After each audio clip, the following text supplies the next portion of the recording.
Latest crypto and NFT news. Crypto market analysis, top influential factors, Bitcoin and ETH predictions.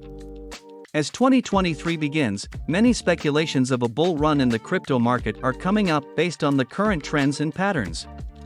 Although 2022 closed off with low prices, January is expected to momentum up.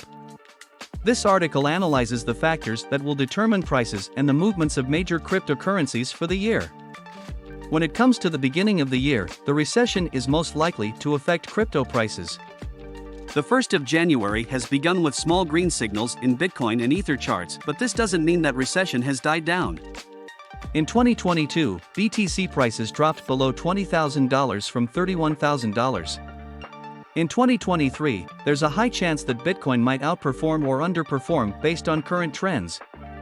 Last year, ETH went through a major transition from proof of work to proof of stake, which many expected would improve its prices, but there was no significant rise and the bearish pattern remained until December 2022. Visit our website for more news.